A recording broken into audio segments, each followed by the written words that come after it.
byrja þessa yndislega flotta sundagsmorgun að syngja We Need to Hear From You. Ég var á námskeið hérna í gær í 8 klukkutíma rúmlega og það svona erfitt að draga saman kannski í stuttu máli hvað þar fór fram en kannski það sem stóð upp og var kannski við þurfum kannski að hlusta betur. Ekki á hvort annað, heldur á hvað Guð að segja við okkur. Við erum svo upptekinn í dag, það er svo mikið að gerast í kringum okkur, við gefum okkur ekki tíma til þess að staldra við og hlusta hvernig Guð ætlar að leiða okkur áfram. En hér í dag verður mjög fjölbreytt prógram, ég skal lofa okkur því. Þið sem eru heima, þið verðið bara að fylgjast með þessu sjónvarpinu og vonandi náið því með heim í stofu. Fáum flotta predikun frá Helga, hér erum við gestir frá Guðfræðideildinni, eitthvað surprise, eitthvað á eftir. Og Vörður kemur upp og kynnir aðeins og svo verður ýmislegt annað á dagskráni. Við ætlum að byrja samt að syngja lög. Í síðustu viku var biblíudagurinn og við ætlum að taka svolítið núna svona annan í biblíudegi. Það er að segja við ætlum að taka samskot í dag til biblíufélagsins og syngja nokkur lög sem að fjalla svolítið sem beint upp á biblíunni. Og við ætlum að byrja því að syngja lag sem beint úr sálmónum, 2 fyrstu lögin. Ég vil ganga hlið hans með þakkagjörð í sál sem tekið upp úr, ég man ekki hvar. Guðfræðideildin kannski fræð með það, þeir muna betur. Og svo í Jesú nafni, alltaf við sigur nýr. Við skulum standa á fætur eins og Helgi hér fremst og við ætlum að syngja og við ætlum að lofa Guð saman því að þið ekki hér til þess? Komum við hér bara til að sjá mig? Nei, þið komum ábyggilega til þess að lofa Guð hérna saman. Syngjum saman, ég vil ganga hlið hans.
Fyrsta lagi sem við tókum var eftir Sönder Krauts, Sister Under Krauts. Við getum þá ekki hætt og tekið eitt lag eftir Krauts. Við getum ekki hætt nema...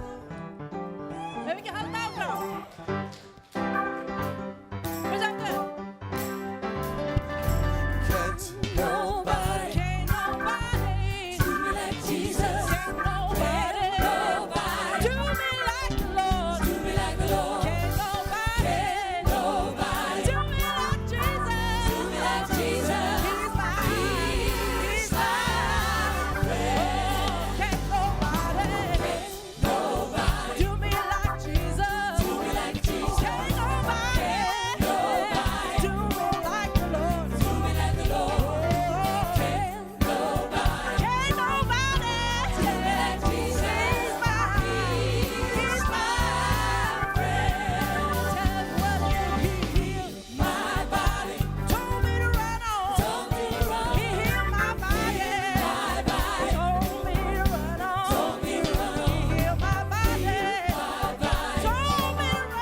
bara, he's my friend. Ég getur betur en þetta. Einu sem Ok, bara stelpur núna. Ekki hjálpa þeim stelpur, núna bara stelpur. Stelpur, ekki hjálpa þeim.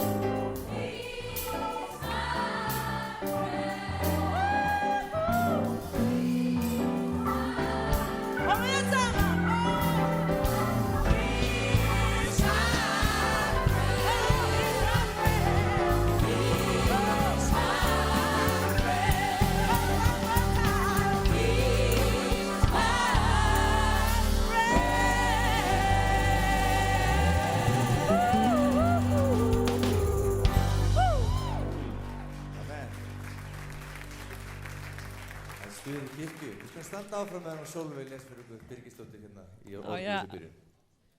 Slökktu hún á mér? Nei, ekki hægt. Ég var að halda áfram. He's my friend. Þetta alveg meiri háttar. Ég átti ömmu, föðurömmu, og hún átti sko Jesús sem sinn einkavin. Og hún sagði það, grundvöldin af því af hverju, eða semst umræðan og eftir hérna, hjónabandið úr öskun í eldin, ég var ekki alveg að skilja þetta. Ég mjög spennt. En hún átti sem sagt Jesús sem einkavin, annars hefði hún aldrei komist í gegnum hjónabandið. Og hún var gift í, hún var 99 ára, en Óskar bað mig að lesa hérna ritninga vers upp á spæn.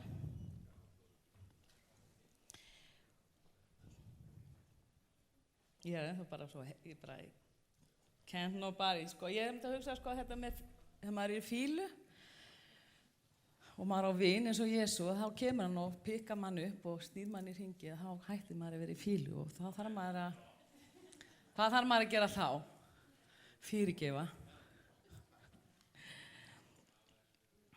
Þannig að ég var hérna með ritningavers í Markúsi 11:25. Og þegar þér eruð að biðja, þá fyrirgefið. Ef yður þykir nokkuð við einhvern til þess að faðir yður á himnum, fyrirgefið einnig yður misgjörðir yðar. Ef þér fyrirgefið ekki, mun faðir yðar á himnum ekki heldur fyrirgefa misgjörðir yðar. Þetta getur verið svolítið erfitt stundum. En ofboðslega mikið lausn í því. Og ég hérna annar staðar, ykkur staðar maður að fyrirgefa bróður sínum. Ég á einn bróðir, alltaf að fyrirgefa honum. Hann veit bara ekki að því. En ég á líka mann, sem bróður minn líka. Hann var aðalega ánægður þegar ég fór að segja hann með þetta í gærkvöldi, ég ætti að tala fyrirgefninguna. Heilagi Faðir. Ég þakka drottinn Guð fyrir að við getum komið fram fyrir þig. Þakka heilagi Faðir að við getum bara lagt allt okkar á altarið þitt, heilagi Faðir, og við fætur þínar. Þakka fyrir drottinn minn að þú uppörvar okkur og þú rífur okkur upp ef við erum langt niðri og kannski ekki með látum, kannski bara, stundum þurfum við að gera það með látum, en stundum gerir það bara með útréttu hönd og þú býður þolinmóður, heilagi Faðir. Og þú kennir okkur þolinmæði, drottinn minn, heilagi Faðir. Já, drottinn minn, og ég þakka þér fyrir að þú leiðir okkur áfram, heilagi Faðir, og þú heldur okkur í hendi þér. Hjálpa okkur, drottinn minn, að vera verkfærið þitt, vera kyrr þitt, heilagi Faðir, og ljósastika, drottinn minn. Og ég bara lyfti hér við bænarefnunum sem hér eru. Það eru hérna mörg bænarefni sem hafa komið inn og ég bara, þú þekkir þau Guð, heilagi Faðir. Þú þekkir öll þessi bænarefni sem hafa komið hér og þú þekkir bænarefni í hjörtum okkar, heilagi Faðir, sem eru mörg og misjöfn, drottinn minn. En það segir líka í orðinu, það er ekkert og lítið og það er ekkert og stort. Og þú ert aldrei truflaður á bænum okkar. Heldur gleðst yfir hverri bæn og þú syngur yfir okkur, segir í orðinu. Þakka þér, drottinn Guð, að ég bara lyfti þessu bænarefnum upp til þín og ég biði, heilagi Faðir, að koma inn í þær aðstæður sem þar eru, heilagi Faðir. Já, Drottinn minn, og ég bið að mæta hverjum á einum, heilagi Faðir, þeim sem hefur verið lagt fram til fyrirbæna, fyrir öllum sem hér eru inni, fyrir þeim sem að hlusta eða horfa á, heilagi Faðir. Ég bið að mæta okkur öllum, heilagi Faðir, á þann hátt sem við þurfum, heilagi Faðir. Já, Drottinn minn, og bara leysa út engla til þjónustu við okkur í Jesú nafni. Ég bið bara að setja fólk í veg fyrir þá sem þess þurfa, heilagi Faðir, og rétta fólkið í Jesú nafni, Drottinn minn. Og ég þakka þér fyrir þennan dag, heilagi Faðir, og ég þakka þér fyrir orðið sem verður hér sagt á eftir. Mjög spennt, heilagi Faðir, og bara með væntingar til dagsins, heilagi Faðir. Þakka þér fyrir í Jesú nafni. Og kirkjan sagði Amen. Takk fyrir þetta, Sólveig. Við ætlum að syngja saman eitt sálm fyrst áður en að Vörður og Helgi kom upp og kynna aðeins það sem framöndan er. Sálmur sem við syngjum allt og sjaldan hérna. Kannski að því það er búið að hann gefið út eins og út bíómynd, eða gerð bíómynd, þar sem þetta lag kom fram og einhvern veginn hefur þetta bara fest við þessa bíómynd. Þetta er sálmur sem er í hörpustunningjum, 200 eftir textin eftir Sigurð Sveinsson og heitir Hvað ætti ég að óttast? Þið þekkið lagið undir His Eyes on a Sparrow. Og hann leiður okkur kannski í fyrsta versinu.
Við fá okkur sæti núna, gjörðu svo vel.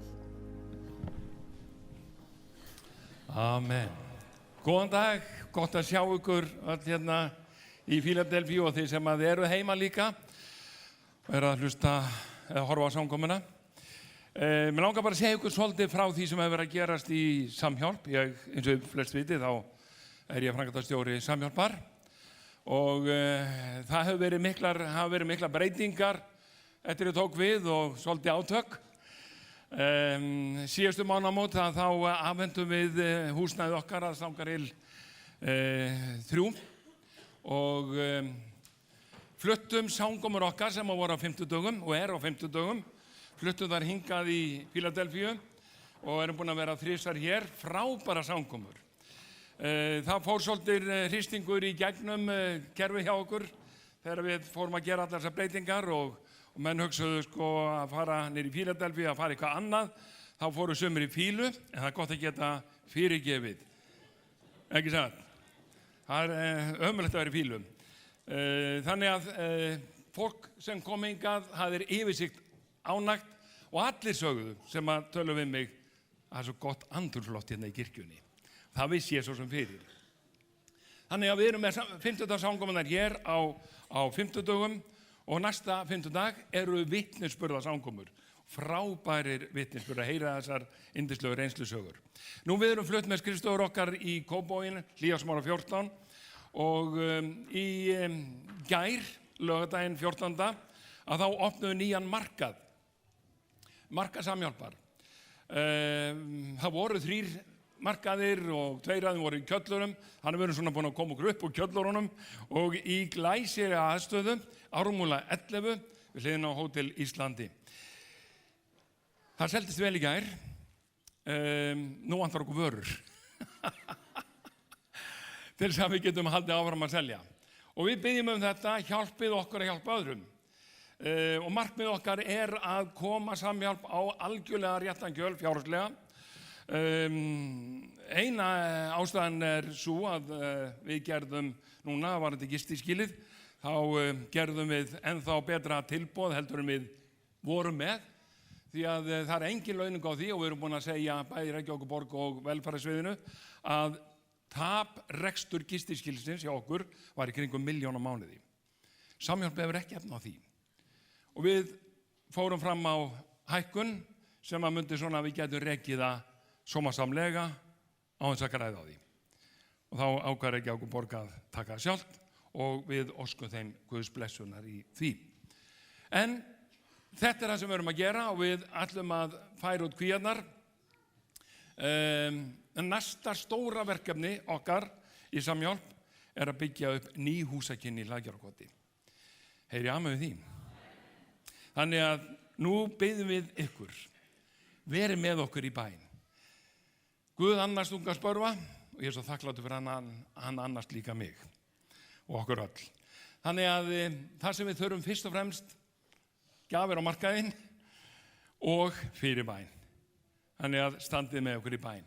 Verið velkomin að samkomur hér á 50 dögum, Samhjálparsamkomur og svo hér auðvitað allt sem er gerist í kirkjunni. Helgi sér það.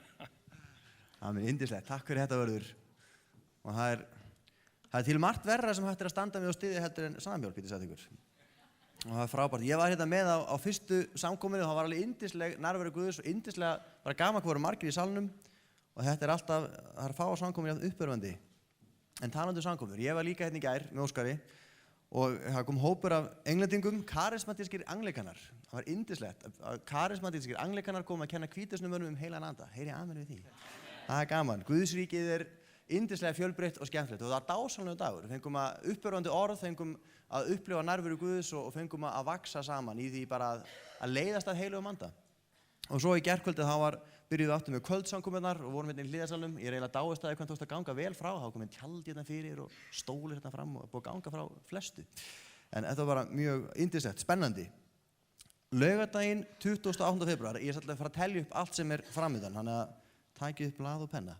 Laugardaginn 28. febrúar, klukkan 8 niðri í kaffisal, verður kvennakvöld. Ok, þannig að strákar leggið niður pennana. En hérna, kvennakvöld, klukkan 8, Sheila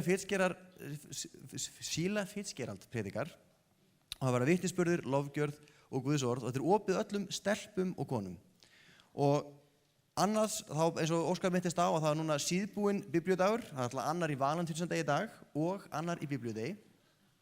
Þannig að ég ætla að biðja hana Dögg að koma og hún ætlar að segja okkur aðeins frá biblíufélaginu og fórnin í dag er tekin til biblíufélagsins og það hefur verið í gegnum árin og áratugina metnaðarmál að stærsta fórnin á biblíudaginn komi frá þessari kirkju. Þannig eins gott að séum við yfirdráttinn tilbúin. Nei.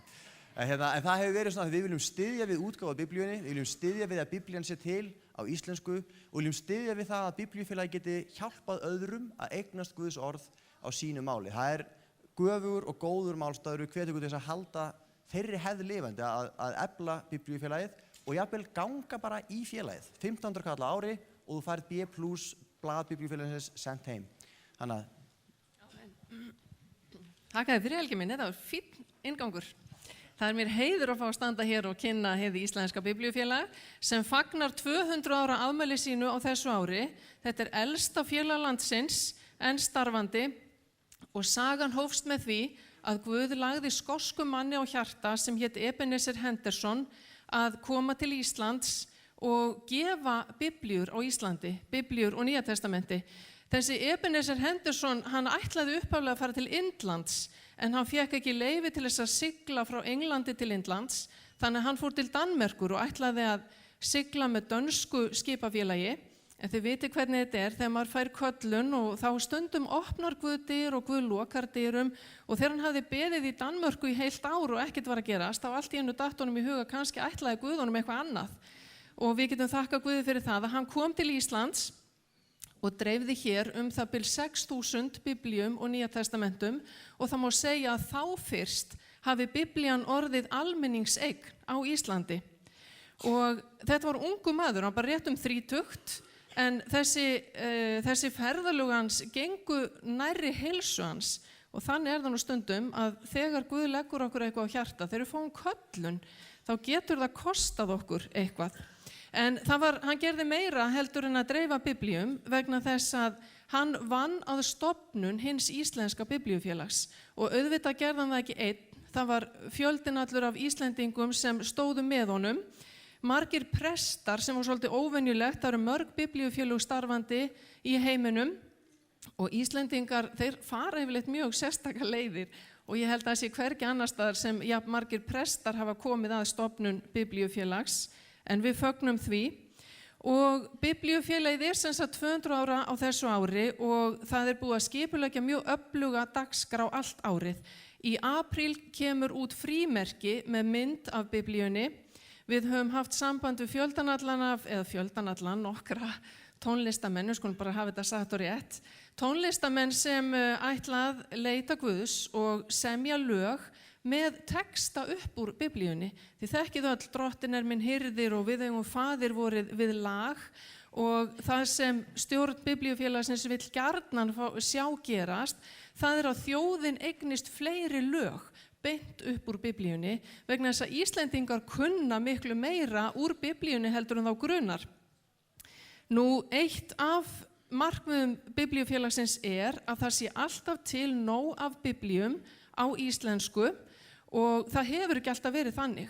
Fyrir 100 árum þá var það breska biblíufélagið sem hjálpaði okkur til þess að koma biblíunni yfir á íslensku og gefa hana út og við höfum oft verið í þörf og við erum ennþá í þörf vegna þess að við erum með framkvæmdastjóra á launum með dyggum stuðningi breska eða norska og sameinuðu biblíufélagana en þó svo að við þiggjum stuðning þá viljum við líka styðja aðra og ég ætla að segja ykkur eitt, á Kúbu er fjöldinn allur af kristnu fólki eins og okkur. Fjöldinn allur af fólki sem hefur eignast trú en það vantar biblíur í landinu. Þau vantar þennan grunn til að standa á, þau vantar orðið til að læra og markmiðið er að koma 1 milljón biblíum í hendur Kúbverja, segir maður ekki, Kúbverja. Og mig langar til þess að biðja ykkur, við lifum í allsnægtum. Þó svo að við getum stundum verið að kvart undan því að hafa ekki nóg, þá lifum við samt í allsnægtum í samanburði við svo margar þjóðir heims. Og rétt eins og ekkjan, fátæka ekkjan sem gaf af skorti sínum 2 smápeninga, þá getum við öll gefið eitthvað. Og mér langar til þess að biðja ykkur að hjálpa okkur til þess að hjálpa öðrum. Mér langar líka til þess að biðja ykkur þegar þið eru að fara í stórafmæli, gefa brúðkaupsgjafir eða skírnargjafir eða hvaða gjafir sem við gefum, jafnvel fólki sem á allt, gefið í Biblíuna. Ef ykkur finnst hún dýr, þá get ég sagt ykkur að upphafi þá kostar hún 2 til 3 kýrverð og hún bara mjög ódýr í samanburði við það. En ef þið eruð ekki meðlimir í Biblíufélaginu, þá get ég líka sagt ykkur það að ég tel það bara skyldu kristins manns að taka þátt í þessu starfi, að styðja við útgáfu Biblíunar. Þið getið farið inn á biblian.is, biblian með enni, vegna þess að við eigum eitthvað óvinna hér sem á lénið biblia.is og ekki fara þar inn. Biblian.is, þar getið þið gerst meðlimir, þar getið þið líka lesið Biblíuna, þið getið lesið Biblíuna, þið getið borið saman Guðbrandsbiblíu, Biblíuna frá 1981 og Biblíuna frá 2007, skoðið þið heimasíðuna, hún mjög flott og þar getið þið líka fylgst með öllum afmælisviðburðunum sem verða á þessu ári og að lokum, svona rétt árum fórnarbaukarnir verða látnir ganga, þá langar mig til þess, af því að við erum nú alltaf svolítið stolt, þá langar mig til þess að segja það sem Helgi sagði hérna áðan og bara mjög gleðilegt. Stærstu fórnirnar hafa oft komið úr þessari kirkju og á þessu ári hafa margar kirkjur gefið mjög rausnarlega, þannig að við skulum toppa þær. Sammála, má ég biðja. Drottinn, ég bara þakka þér fyrir að þú hefur gefið okkur þetta orð til að standa á. Ég þakka þér fyrir það, Jesús, hvernig þú talaðir til mín í upphafi í gegnum orðið þitt, aftur og aftur. Ég þakka þér fyrir að við skulum eiga Biblíuna á íslensku, við skulum eiga nóg af henni, við skulum hafa aðgang að henni. Þakka þér fyrir hvernig orðið þitt, það uppörvar, það huggar, það læknar og leysir og það hjálpar okkur, það leiðbeinir okkur í öllum kringumstæðum. Hjálpaðu Drottinn kirkju þinni á landinu að lesa orðið þitt. Hjálpaðu okkur Drottinn að leita þín í gegnum orðið þitt.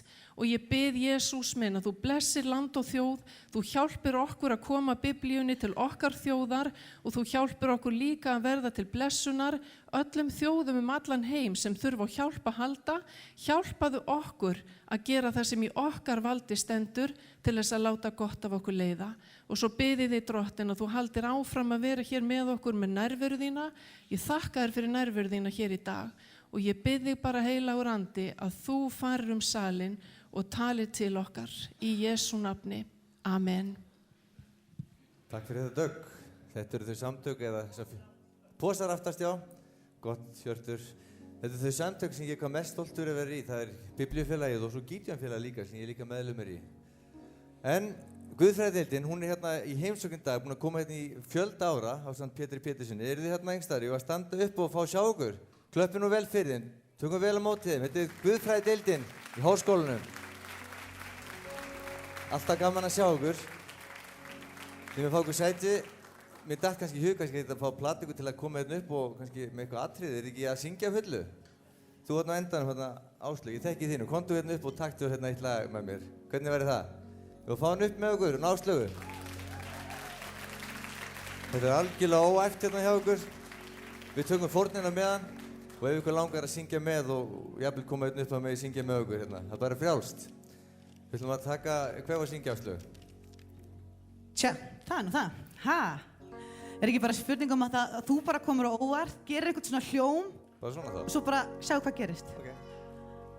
Á hverjum morgni fæðist dagur nýr sem deyr að kvöldi þegar birtan flýr. Hvert árið sem líður, hvert andartak, að lífið gjöf til mín. Og tíminn tifar líkt og klukkan slær. Á morgun heitir þessi stund í gær. Kenndu mér að meta dagana, því lífið gjöfin þín. Halleluja, halleluja, halleluja.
Takk fyrir þetta.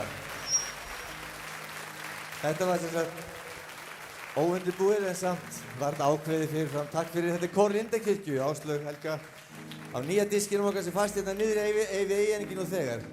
En að Helgi, nú líður klukkan rosalega hratt, við ætlum að fá Helga hér upp rétt og eftir en fá Lofgjörg og Fíldelfi aftur upp.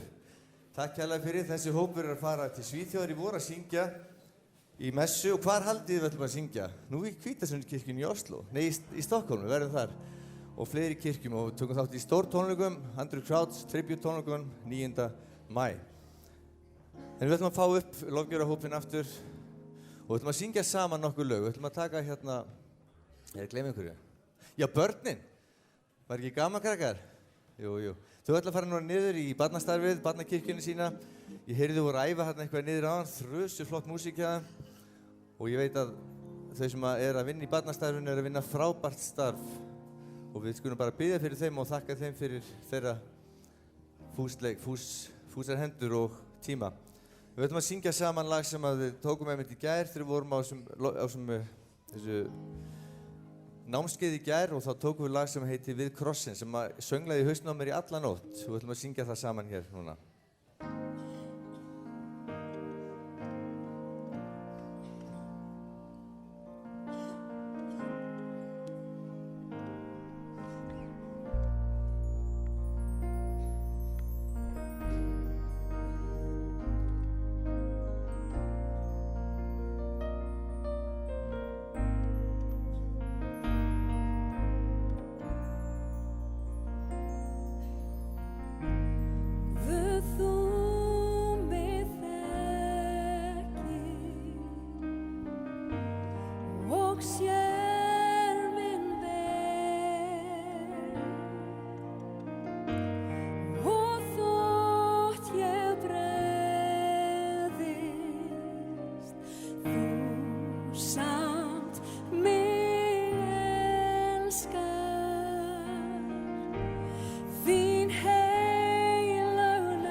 Sera hefur dauðans dag, dýr þín fyllir himins sal, það var skilið við þér frá. Við þig kross, Við þig kross ég mér, hvað þig lut mér líf í þér, hvar meiri ást að fá. Seran hefur dauðans dag, dýr þín fyllir himins sal, hvað var skilið við þér frá.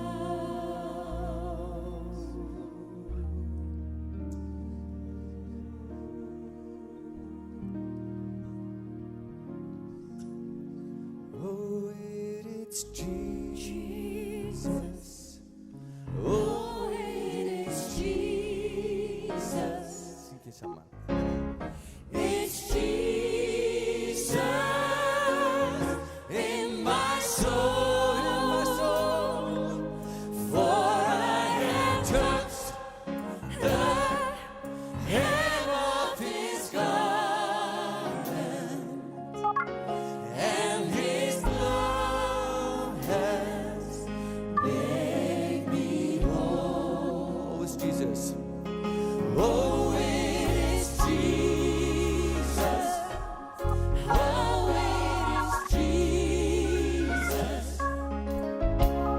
It's Jesus in my soul. For I have touched.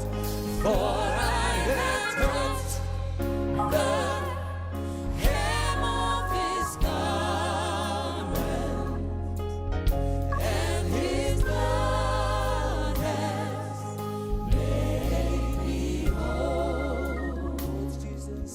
Oh, it is Jesus. Oh, it is Jesus. It's Jesus. It's Jesus in my soul, for I have touched the hem of His garment, and His blood has made me whole. Jesus. Jesus, Jesus, Jesus, Jesus, Jesus, Jesus, Jesus, Jesus,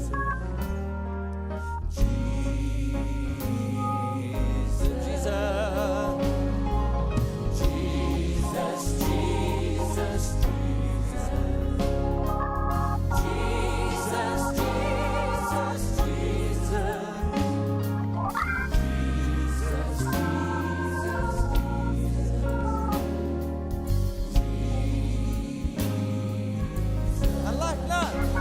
Like that.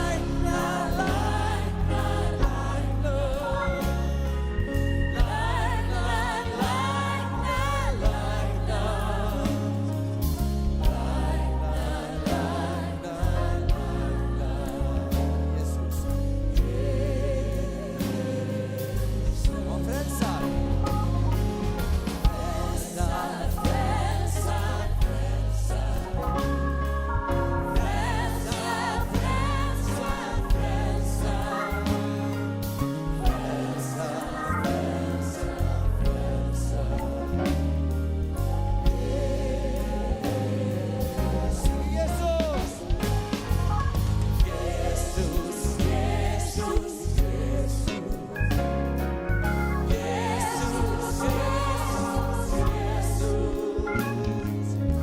Jesus.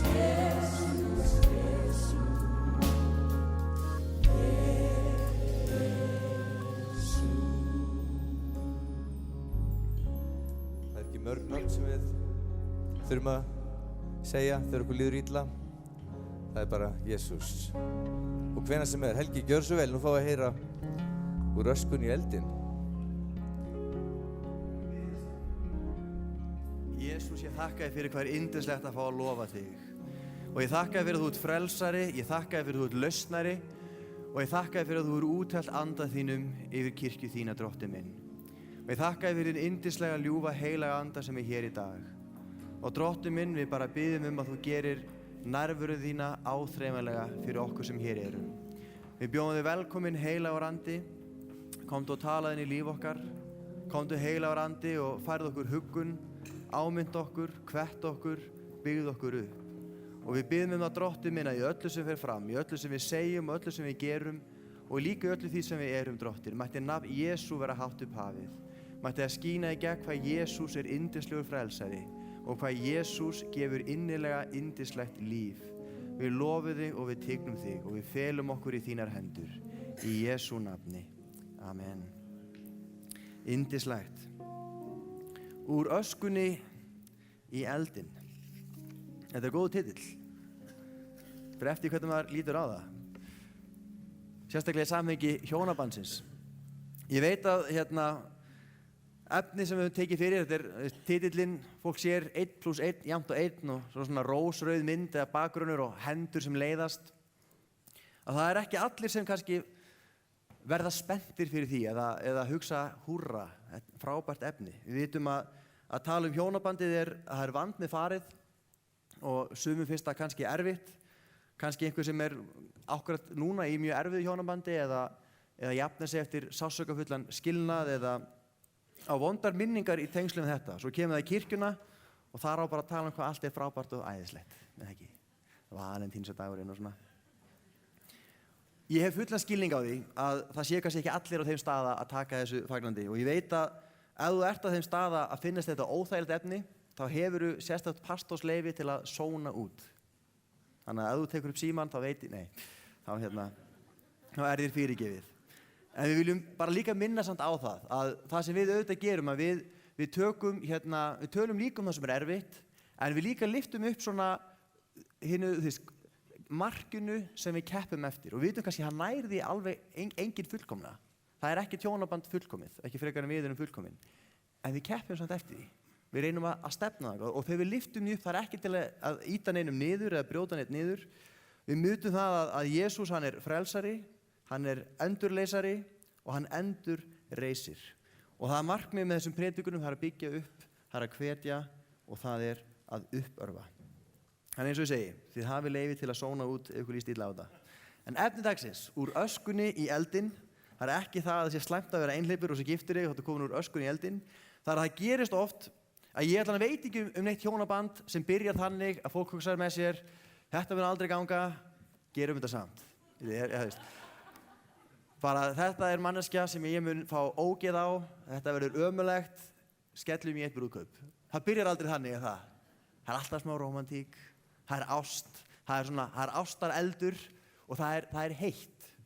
En svo stundum gerist það þegar tíminn líður og þegar allt í einu fólk kannski að fara að búa saman og það er svona hlutir sem að þú gast sloppið við áður sem er allt í einu bara, þú losnar ekki við og allir gallar, þetta er ekki lengur þessi mystería, einstaklingurinn þú kannski þekkir hann eiginlega of vel og viðkomandi kannski farin að vera fyrirsjáanlegur og þá kulnar ástarbálið og eftir verður aska. Og efni dagsins í dag er svolítið kannski að stinga upp á þeirri hugmynd eða kannski setja fram þá von. Ég trúi því að þessi hægt að fara úr öskunni í eldinn. Að þó svo að ástin í hjónabandinu hafi kannski kulnað og þó svo að það sé mikið af þessu sem var spennandi við hið óþekkta og þetta var nýja brumið og allt það, að það sé hægt að halda ástinni gangandi. Og jafnvel í hjónabandinu þar sem ástin er kulnuð, að þá getur hún kviknað á ný. Það er hægt að fara úr öskunni í eldinn og það er gott. Heyri amen við því. Yfirleitt er það satt sem eitthvað neikvætt. Ástæðan líka fyrir við erum tala um þetta efni, þetta er stórt efni, kannski vegna þess að það er vandmið farið, að þá er mikilvægt að tala um það, og líka vegna þess að það er einfaldlega staðreynd að langflestir Íslendingar eru í hjónabandi, hafa verið í hjónabandi eða munu fara í hjónaband. Þannig að þetta er eitthvað sem snertur okkur flest, allavega langflest. Og það kemur fyrir í hvaða hjónabandi sem er eða getur komið fyrir að kærleiksgjaldeyrin þrjóti, ég getum orðað þannig, að fólk svona, stundum tala fólk um að það vaxi í sundur, það gerist bara, fólk verður upptekið við að borga niður lán, það verið upptekið, eða borga inn á lán, eða hvernig sem maður kalla það, borga lán, ala upp börn, rosa upptekið að því að bæta ekki miklu á sig, gengur misvel að þeim kappanum. Og svo endur oft þannig að bara allt það sem við erum að gera, allir þessi hlutir, bara að halda dæminu gangandi, það verður kannski svolítið límið í hjónabandinu. Við búum hérna að því við erum að vinna þessu verkefni. Þetta er orðið eitthvað fyrirtæki sem við kannski rekum og svo breytast kannski kringumstæður. Börnin vaks úr grasi eða annarkvort kláru að borga lánið eða hættu að borga lánið, eða lánið fer út myndinni. Allt þetta sem við vorum að vinna að, kannski ekki lengur þungaminn í lífinu og þá allt í einu kannski áttar maður sig á því að maður man ekki alveg akkur maður býr með þessari mannesku. Já, veitu, hvernig kom þetta aftur til, veitu? Af hverju eru við hérna? Og þetta er bara, þetta var fínt með við vorum að reka saman lítið fyrirtæki sem var heimilið og svo núna allt í einu eru við bara við tvö, eitthvað vandræðalegt, það er svona hvað eigum við að tala, hvað eigum við að gera, engin bleia sem þarf að skipta á, ekkert barn sem við höfum áhyggjur af, hvað eigum við að gera? Og þá allt í einu kannski áttar fólk sig á því að það er kannski ekki, að það er bara orðin aska eftir af eldunum sem einu sinni var. Og það lendir kannski í smá krísu. Stundum gerist það að fólk er að búa saman og fólk það búið í hjónabandi einhver ár og fyrstu árin þá er náðin mikil og svo klárast náðarbankin líka, þessi bankar tæmast alltaf á endanum, hvort það er kærleiks eða náðar eða hvað sem er og það eru einhverjir eiginleikar, einhverjir lestir, eitthvað sem hinn aðilinn gerir sem er bara orðið rosalega erfitt að fyrirgefa. Og hinn kannski aðilinn sér ekki ástæðu til að breyta því, veitir. Og það verður til einhver núningur og allt í einu fara hlutirnir að safnast upp og áður maður veit að eitthvað sem var lítil þúfa orðin að fjalli og við lendum í krísu. Það er svo margt sem getur komið upp.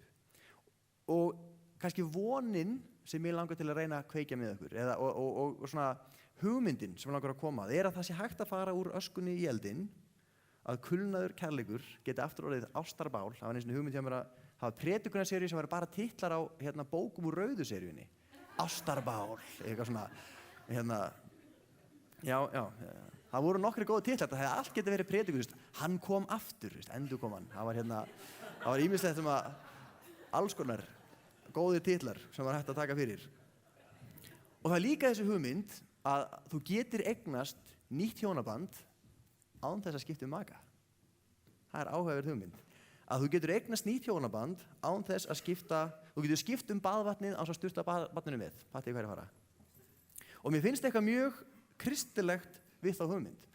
Í opinberunarbókinni þá heyrum við, hrópar Guð, það segir Guð, sjá, ég geri alla hluti nýja.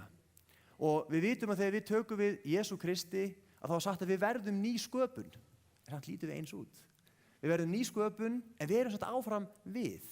En það er eitthvað við eiginleika okkar sem hefur breyst. Við höfum breyst, en við erum áfram við. Þú getur orðið ný sköpun án þess að Guð eyði þér og skapi þig upp á nýtt. Og það er alveg eins með hjónaband, alveg eins með samband. Það er hægt að endurnýja það án þess að skipta út öllum hlutaðeigandi. Að það getur endurnýjast en samt verið sama sambandið. Og að þegar mér finnst gaman að, eins og segja, einhvern veginn með biblíulestur, með fyrir undir yfirskriftinni Dæma skaltu náungan og ég man þegar það var lesið upp sem tilkynning að þá satt ég að fremsta og var, já, og Helgi ætlar að tala með efnið, það var svona hótt af mig, Dæma skaltu náungan, svona, er þetta rétt? Já, ok, Dæma skaltu, bara áhugavert. Vitið, þannig að ef þú ert rebel, þá er hann komið að nálgast þetta fyrir þig. Ef þú situr út í sal og þú ætlar sko ekki að hlusta á þennan unga mann, hvað veit hann? Hvað hefur hann upplifað? Hvað þykist þú að tala inn í mitt líf? Allir sápæki, bara ég hef verið í þínum fótsporum og ég ætla að tala til þín í dag. Ég ætla að gefa þér 5 góð ráð til þess að þú getur gert akkurat öfugt það sem ég ætla að hvetja til að gera. Ég ætla að gefa þér 5 góð ráð sem myndu tryggja það að þú eignist ekki nýtt hjónaband við sama maka. 5 góð ráð sem er gott að fylgja ef þú vilt að þetta eigi ekki séns. Og ástæðan fyrir þessa nálgun er að ég veit að þetta getur bara gengið á báða vegu. Þegar ég var í menntaskóla þá átti ég vin sem af einhverjum ástæðum fékk ekki afgreiðslu í vínbúðinni og eftir að annar jafnaldri okkar var leiddur þaðan út í lögreglufylgd eftir að hafa rétt skilríki sem hann átti ekki af einhverjum ástæðum að þá datt þessi niður og þá ráð að fara í verslun sem að selur áhöld til bruggframleiðslu og bara keypti sér eitthvað til að brugga sjálfur og ég var svona eitthvað það löglegt? Eitthvað, þú veist, er ekki eitthvað aldurstakmark? Og hann eitthvað, þú veist, nei, eitthvað. Og ég spurði, má fólk bara brugga áfengi? Er ekki eitthvað lög um það? Nei, sko, það má nefnilega ekki brugga áfengi, en þegar maður kaupir búnaðinn, þá fær maður svo ítarlega leiðbeiningar hvernig maður á ekki að gera þetta til að vera áfengt, að ég bara geri það og það virkar rosalega vel. Þannig að með því að gera ekki það sem maður sagt að gera, þá komst hann að því, þá fékk hann sínu fram. Þannig að það er svolítið þessar leiðbeiningar sem ég gef ykkur í dag. Og ég veit að ef að þú hefur einhvern tímann orðið upplifað skipsbrot í sambandi, ég er ekki að segja að þú hafi gert allt þetta, þetta er ekki hugsað sem dæmandi, þetta er bara svona 5 góð ráð, ekki tæmandi listi en ráð nummer 1. Ef þú vilt alls ekki að hjónabandið eigi séns eftir að kemst í krísu, ekki rækta sambandið við Guð. Ekki gera það. Því að ef að þú ætlar að komast á þann stað að það kom upp særindi, þið langar svolítið að herða hjartað þitt, þið langar ekki að fyrirgefa, þið langar ekki að vera miskunnsamur, þá er rosalega erfitt ef þú ert alltaf eitthvað að upplifa náð Guðs, heilagur andi er alltaf að mýkja hjartað þitt, heilagur andi er alltaf eitthvað fyrirgefðu þessum og þú bara já, ég ætla að gera það.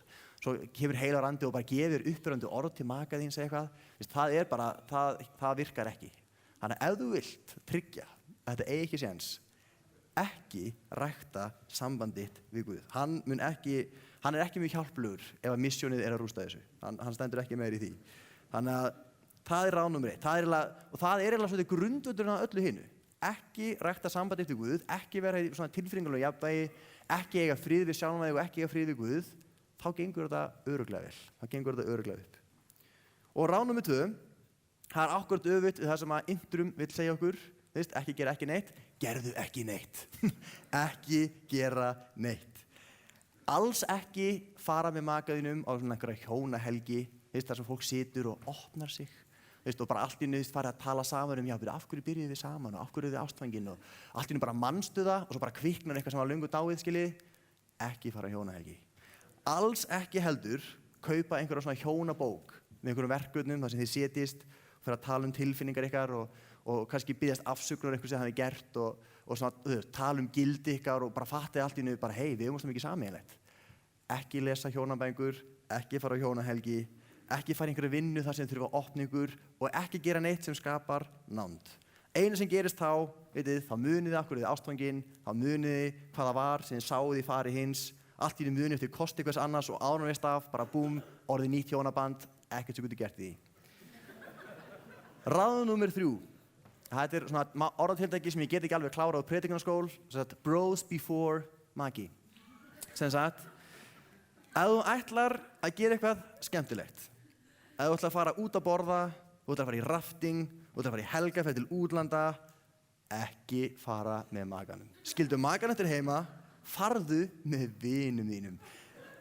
Og settu svo fullt af skemmtilegum myndum á Facebook, svo að makiðinn sjáu hvað er ógeðslega gaman hjá þér. Hvað er það sem Friends hafa kennt okkur? Það er engin sjónvarpsþáttur í vestræn, það er í raun ekkert svona afl eða þátt mótandi fyrir vestrænt samfélag og sjónvarpsserían Friends eins fáránlegt og það kann að hljóma. Það er bara hvernig ungt fólk í Bandaríkjunum kýs, það er bara Friends og gott þemalag, það hefur góð áhrif. Friends hefur kennt okkur það að makar koma og fara en vinir varða eilífu. Þannig að ekki fjárfesta í makanum, fjárfestu í vinið þínum. Ef þið farið að gera eitthvað skemmtilegt, þið allt í einu ein í París, ef það er þið ein borg ástarinnar eða ef það er ein í útlöndum, barnlaus, engar áhyggjur, borða góða mat, hver veit, allt í einu getur bara kviknað einhver nesti og áður veist af komin að byrjunarreitt. Aftur á ástfangin, allt í blóma, don't do it. Það sem er skemmtilegt skaltu geyma fyrir vinina, jafnvel vinnufélaga af hinu kyninu, þú veist aldrei hvað kemur út af því. Númer 4. Finndu allar æsku ástíðnar á Facebook.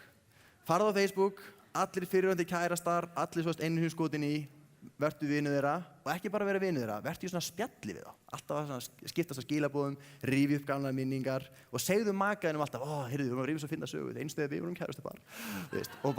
Og rífjast hvað var æðislegt, sambandið svo áttu við eitthvað áður en þú kynntist makaðinum.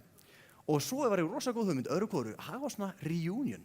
Hitta gömlu kærasturnar, gamlu kærastana, hittast bara yfir mat, rífi upp gamla hluti og vera svo duglegur að bera makan svolítið saman við fyrirverandi. Þessi sagði nú aldrei svona brandara mig. Þessum þarna fannst bara fyndið þegar ég skildi eftir sokka á eldhúsborðinu. Þessum þarna, honum fannst nú bara, samanburður mjög gott meðal til að tryggja að hjónabandið blessist ekki. Endurnýjun verður mjög ólögleg, þetta svona eins og segja, þetta bara bóluefni. Halda fyrirverandi, hafa fleiri inni í hjónabandinu. Fyrirverandi maka einhverjum, það mjög gott. Og svo, ráð númer 5, það gott lag með Baggalút. Mamma þarf að djamma, krakkar. Eða pabbinn, eftir hvernig á það litið. Þetta svona eiginlega elsta trikki í bókinni. Ef þú vilt halda svona spennu í sambandinu, og ég hugsa alltaf Glanna Glæp, þegar Siggi Sæti átti afmæli og Glanni Glæp afmæli. Ég þarf að finna hann góða gjöf, og þegar ég segi góða, meina ég vonda. Vond spenna í sambandinu. Þá mjög gott að fara reglulega á djammið, helst án maka þíns, vera lengi úti í þínu fínasta pússi sem þú ferði auðvitað aldrei í fyrir maka þinn, ekki klæða upp fyrir maka þinn, ekki fín, bara þú ert að fara út með viniðinum, fara á einhverja skemmtistaði, jafnvel hafa áfengi hönd. Við mælum svo sem ekki með í þessari kirkju, en svona ef þú ætlar að rústa hlutunum, þá það besti vinuðinn. Og ef makinn veit ekki alveg hvar þú ert, með hverjum þú ert, og kemur rosalega seint heim, vantraustið, efinn, óvissan, garanterað ráð gegn því að hjónabandið verði gott, lokar á alla endurnýjun, og hver veit, undir áhrifum áfengis, innan fólk sem ekki makiðinn, kannski tekur heimskulega ákvörðun sem að klára dæmið algjörlega. Mín von auðvitað svo að þið gerið eins og vinur minn menntaskóla og passið ykkur að fylgja ekki þessum leiðbeiningum. En bara sorglegi sannleikurinn sá að flest okkar örugglega höfum séð þetta gerast í kringum okkur, það ekki? Þekkjum við ekki allt þetta sem var lesið upp, könnumst ekki við þetta? Höfum við ekki séð þetta gerast í kringum okkur, jafnvel einhver okkar gert þetta eða verið á þessu stað? Ég vona ef þú heyrðir eitthvað í svona lista sem að hitti þig í hjartastað, að þá vaknir þú kannski og fattir, já, þetta mjög sniðugt að gera ef ég vil rústa hjónabandinu mínu. Ef ég vil tryggja að það verði ekki gott, ef ég vil fjárfesta í öllu öðru, en að hjónabandið getur orðið gott og farsælt. Og eiginlega allt sem ég hef verið að segja og svona mikill kjarni í þessari hugsun sem liggur á bak við þessari predikun að finna í Efesusbréfinu 5. kafla frá versi 21 til 28 sem svona vers sem lykilvers í Nýja testamentinu hjónabandið. Og þar segir, ég les bara þessi 7 vers frá versi 21. Sýnið Kristi lotningu og hvert öðru auðsveitni. Konurnar eiginmönnum sínum eins og drottni, því að maðurinn höfuð konunar eins og Kristur höfuð kirkjunar, höfuð og frelsari kirkjunar, líkama síns. En eins og kirkjan lítur Kristi, þannig lúti og konurnar eiginmönnum sínum í öllum. Og líðurinn sagði, nei. Karlmenn, ég útskýrði þetta eftir. Karlmenn, elskið konur ykkar eins og Kristur elskaði kirkjuna og lagði sjálfan sig í sölurnar fyrir hana, til þess að helga hana með orðinu og hreinsa hana í vatnslauginni. Hann vildi leiða kirkjuna fram fyrir sig í dýrð án þess að hún hefði blettið eða hrukkunni neitt slíkt. Heilög skildi hún og lítalaus. Þannig skulu eiginmennirnir elska konu sínar eins og eigin líkama. Sá sem elskar konu sína, elskar sjálfan sig. Og það finna að þegar við lesum þetta vers, þá kemur þetta vers sem að konur eiga að lúta mönnum sínum og við bara, ef við værum með svona feld eins og kettir, bara bakhárinn komin upp. En örugglega fyrstu áheyrendur þessa bréfs, þeir heyrðu vers að karlmann ætti að elska konu sína og fórna sér fyrir hennar. Það var sjokkið, það var skandallinn, að karlmaðurinn að fórna sér fyrir eiginkonu sína. Kjarninn í þessu versi raun þessi, grunnur að heilbrigðu hjónabandi fórnfús kærleikur. Að hugsa ekki eigin hag, heldur að elska maka sinn, eins og segir í Fílipíbréfinu, að meta aðra meir en sjálfa sig. Verið með sama hugarfar og Jesús Kristur var, metið aðra meir en sjálfa ykkur. Ef þú fær 2 einstaklinga, sama hversu ólíkir þeir eru, sama hversu ólíkur bakgrunn þeir eru, það eiginlega sama hvað, ef þú 2 einstaklinga sem hafa þetta hugarfar, að meta maka sinn meir en sjálfa sig, að lifa í fórnfúsum kærleika, það bara, hvernig stenstu það? Hvernig bræðir það ekki í hjartamanns? Að þú býr með einhverjum sem bara elskar þig, sýnir þér kærleika, kærleiki sem jafnast á við kærleika Jesú Krist. Má ég please bara fá að vera undirgefinn? Það eiginlega miklu stærri pöntun, að eiga að elska eins og Kristur elskar og fórnar sjálfum sér. Svo má alveg tala um að þetta vers sem kannski talaði inn í samfélag, það sem var elsti karlmaður í fjölskyldunni, gat verið föðurbróðir, gat verið afi, gat verið pabbiðinn, sem var svona pater familias, og hann gat bara sagt við ykkur, þú giftist þessum, mér er núna illa við hann, nú skil ég þig, ef þú varst í fjölskyldunni hans. Og þetta versi kannski skrifað svona til höfuðs því, ekki vera undirgefin einhverjum utanaðkomandi, þið að mynda nýja einingu. Núna ef það er einhver pater familias á heimilinu, þá það maðurinn, ekki frændiðinn, ekki bróðir eða vinur, það ekki einhver fjarlægur. Þið eru ný eining og það ekki bara svona, bara í svo fyrstu Mósebók, þú yfirgefur föður og móður og býrð við konun og þið verið eitt hold. Af hverju? Vegna þess að ef það er einhver annar að fara að segja ykkur alltaf að blanda sér inn í málið, þá rústar það hjónabandinu. Hjónabandið, það geti ekki verið margir. Það geti ekki verið einhver utanaðkomandi öfla að skipa okkur fyrir. Ég held að þetta vers fjalli svolítið um það, að kötta á einhvern föðurbróður sem býr kannski í annarri borg og bara ákveður, heyrðu, nú seljið þið húsið ykkar og ég fæ peninginn. Ég held að sé svolítið vera að kötta á það. Myndlíkingin og kjarnin í þessu versi og kjarnahugmyndin sem ég trú að sé biblíulega hugmyndin þegar kemur að hjónabandinu, í það minnsta kemur hvað skýrast fram í Nýja testamentinu, þessi að það er engin staður sem er betri til að líkjast Jesú Kristi en hjónabandið. Það er engin staður þar sem við fáum tækifæri til að elska óeigingjarnt, engin staður þar sem við fáum tækifæri til að fyrirgefa og vera fyrirgefið og vera við sjálf, fá að öðlast þetta heilbrigði sem felst í því að fella niður grímurnar, fella niður varnirnar og vera bara þau sem við erum. Og svona maður Patrik Leonsini, hann oft talað á GLS, því sem ég var þangað, og sem ég finn hann skrifaði bókina sem heitir Let's Get Naked og var það að vera heiðalegur. Og einhvern tímann var sonur hans, hann sótti son sín í skólann og vinir þeirra fékk að fara með þeim heim og sá þessa bók liggja í aftursætinu og mynda af pappa stráksins. Og hann sagði bara, er ekki pabbiðinn kaþólskur? Let's get naked. Það hljóma mjög, en á vissan hátt, eins og þau voru í garðinum, myndra en talað, nakin. Þú felur ekkert, þú getur bara verið þú sjálfur. Engar grímur, engin búningur, ekkert sem aðskilur ykkur, hjarta til hjarta. Það er engin annar staður þar sem við getum verið það jafn frjáls og jafn eðlilegan hátt og í heilbrigðu hjónabandi. En til þess að það sé hægt, þá þarf að vera þetta traust. Traust sem getur bara myndast þegar maður er algjörlega vissum að hinn aðilinn elski mann. Muni ekki nota ókosti manns gegn manni, það sem maður treystir fyrir sé ekki nota sem vopn einhvern veginn seinna meir í einhverju rifrildi eða posta það á Facebook eða eitthvað staðar. Vita það við séum örugg og til þess þurfum við fórnfúsan kærleika. Besta meðalið til þess að tendra bála nýju. Ég man að kannski margir lesi bókina 5 tungumál ástarinnar. Þar segir hann sögu af hjónum og það gerist stundum, það gerist hér og það gerist örugglega hjá mörgum hjónaráðgjöfum að það kemur hálft hjónabandið kemur, annar aðilinn kemur til hjónaráðgjafa og vill gera eitthvað í hjónabandinu og svo kannski spyrir maður, já, eru þið ekki í tvö í þessu sambandi eða hvað, já, þegar ég bað maka minn að koma í ráðgjöf þá sagði hann, já, farð þú ert alltaf með eitthvað vesen. Það er svona, já, kannski er hinn með eitthvað attitút sem er vesen, ég veit ekki. Það er bara, ef makiðinn segir, ég vil fara til hjónaraðgjafa, please, bara farðu með honum, ekki senda hann einan og þeir bara eitthvað, já, þú þarf bara að laga þig. Það var kona sem var í þessar stöðu, hún var bara eitthvað, hvað get ég gert? Bara, hvernig, ég get ekki verið ein í þessu hjónabandi. Og hann kom með þessa hugmynd, hvað ef þú bara sýnir kærleika sem Jesús Kristur hefur fyrirmyndað og gá hvort að það breytir honum.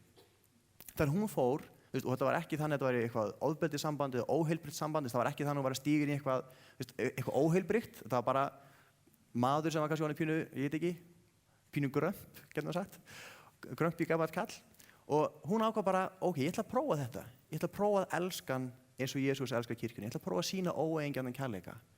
Og ég held að hafi liðið 6 vikur og þá voru þau bæði komin, til að það hafði eitthvað bráðnað í hans hjarta og allt í einu var hann til í að tala um hlutina. Kærleikurinn sem hún sýndi bræddi brynjuna sem hann var búinn að koma sér upp. Þessi óeigingjarni, fórnfúsi kærleikur, að elska hann þó hann væri ógeðslega leiðilegur. Að elska hann þó hann segði aldrei takk, að elska hann þó hann væri bara rosalegur grömp. Það bræddi hann. Og allt í einu langaði hann að verða betri maður. Allt í einu langaði hann að gefa sér sjans. Allt í einu langaði hann að fara að vinna í þessu. En það kostaði það að hún væri fórnfús í smá tíma. Það gengur aldrei upp að það sé alltaf þannig.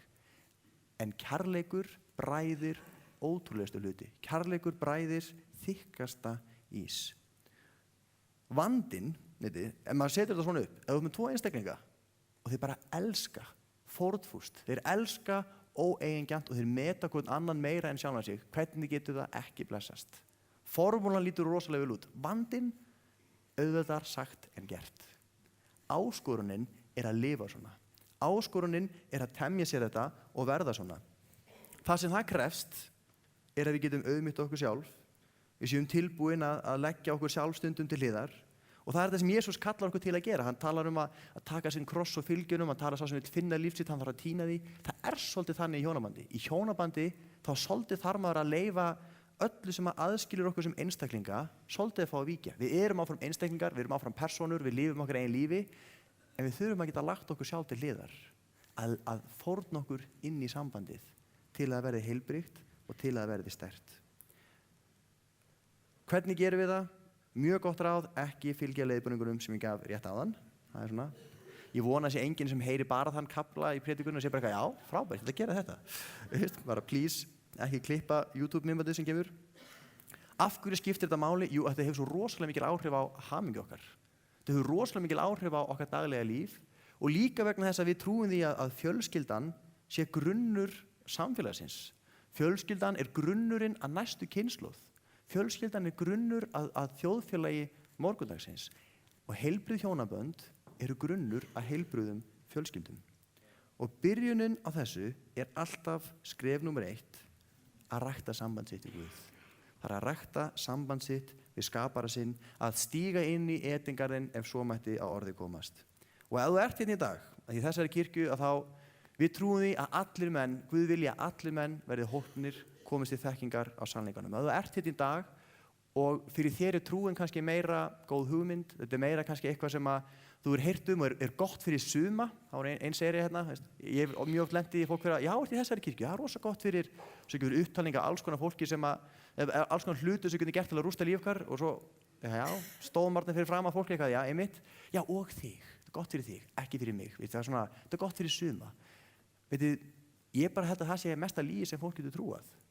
Að Guð skapar okkar sem kærleikur og vill okkur betur en við viljum sjálf, sé bara fyrir suma. Ég trúi því að Guð sem skapaði okkur og bjó okkur til sé svo mikilvægur fyrir tilveru okkar. Við getum aldrei vita hver við erum án þess að þekkja hann. Við erum aldrei fullgerð án þess að hafa hann í líf okkar. Við erum aldrei við sjálf fyrir að Guð fær að vera Guð og við fáum að vera sköpunin. Í dag tækifærið fyrir þig að stíga inn í það samband, að koma að taka við Jesú Kristi sem frelsarðinum, að byrja nýja göngu. Þetta ekki skyndilausn, þetta ekki einhver pilla sem þú tekur og svo ertu bara save for life. Þetta ganga sem þú gengur, að velja að fylgja Jesú Kristi. Þannig að eftir að predikunin lýkur þá boðið upp á fyrirbæn hérna inn í hliðasal. Það fullt af stólum hérna fyrir, þið bara lappið í kringu þá.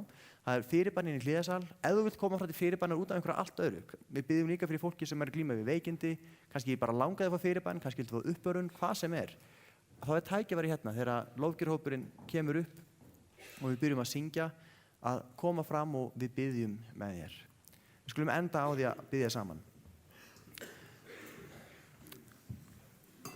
Drottinn, ég þakka þér fyrir þitt orð. Að þú segir í þínu orð að þú þekki þær fyrirætlanir sem þú hefur í hyggju með okkur. Fyrirætlanir til heilla en ekki til óhamingju, að veita okkur vonaríka framtíð.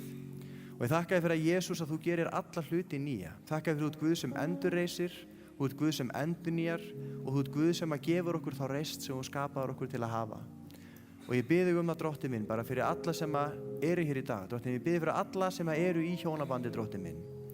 Faðir, viltu gefa okkur visku, viltu gefa okkur náð, viltu gefa okkur auðmýkt, Drottinn minn, til þess að læra að elska eins og þú elskar, til að læra að meta maka okkar meir en okkur sjálf, til þess að hjónabönd okkar megi endurspegla kærleika þinn til okkar og til heimsins og til þeirra sem ekki þekkja þig.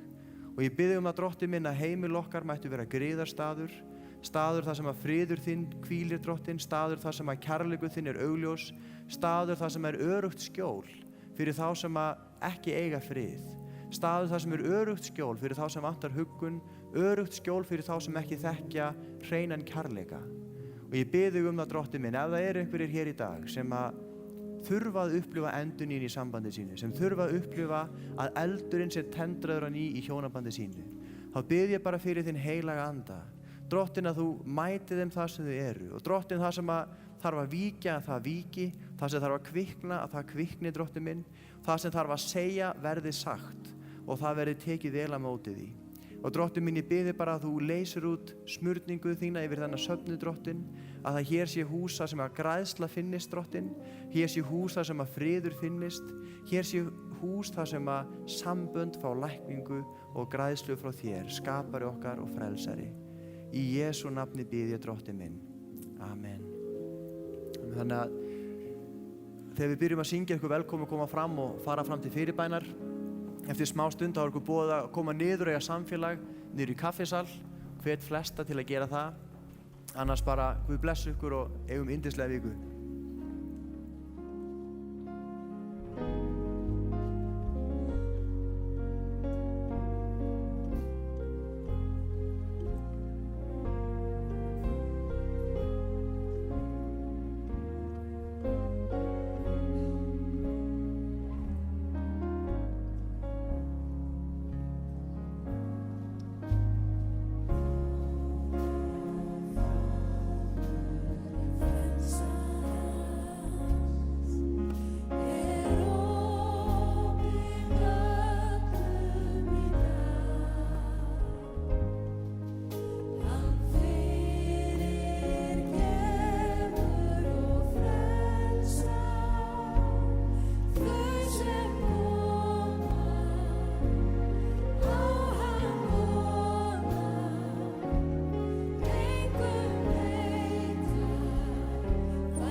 taka með ykkur inn í vikuna, fullt af góðum punktum hjá Helga og líka í söng og í tali og tónum hjá.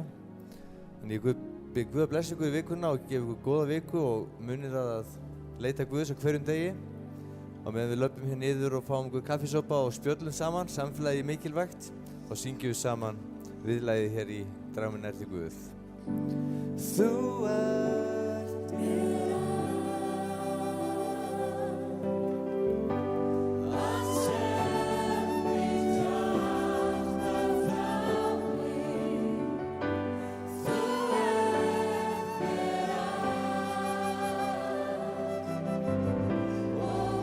Vertu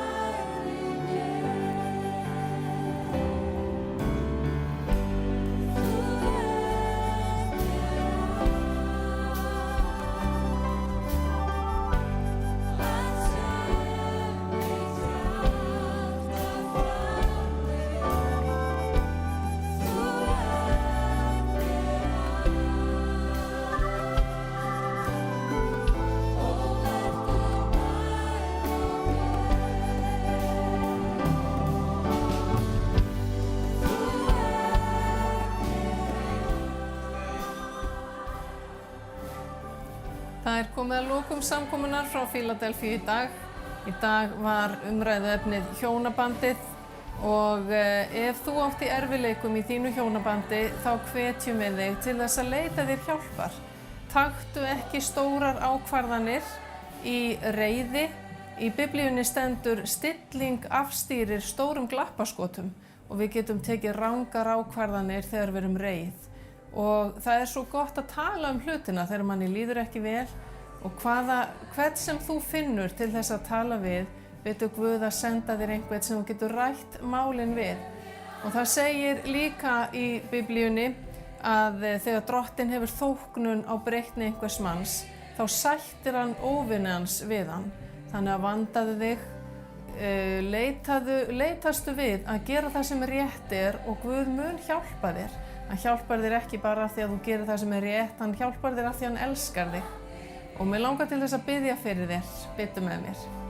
Drottinn, ég þakka þér fyrir þá sem eru að horfa eða hlusta á þessa útsendingu og ég bið fyrir þeim Drottinn sem eiga í erfiðleikum í hjónabandi sínu eða í einhverjum samskiptum við vini sína eða einhverjum samskiptavanda, hvort sem á vinnustað eða annar staðar. Drottinn, þú hefur lausn á öllum málum. Vilt þú senda öllu þessu fólki einhvern til þess að tala við, einhvern til þess að leiðbeina og hjálpa. Og ég þakka þér fyrir það, Jesús, að þú ert undraráðgjafinn og þú gefur lausn þegar við leitum til þín. Og ég bið þig, Drottinn, að blessa þá sem eru að horfa eða hlusta. Og ég bið bara að þú hjálpur okkur öllum að ganga með þér og lifa í friði við þig og alla menn í Jesú nafni. Amen. Næsta samkoma sem við sendum út, hún verður næsta sunnudag klukkan 11 og hvort sem þú ert stödd eða staddur einhvers staðar á landinu, út land eða í Noregi, Bandaríkjunum, Þýskalandi, Svíþjóð eða hvar þú vertu velkomin að fylgjast með okkur á philadelphia.is eða hlusta á lindin.is en segðu öðrum frá. Breyttu út fagnaðarerindið með því að benda á okkur. Guð gefi þér góðan dag, við kveðjum frá Philadelphia.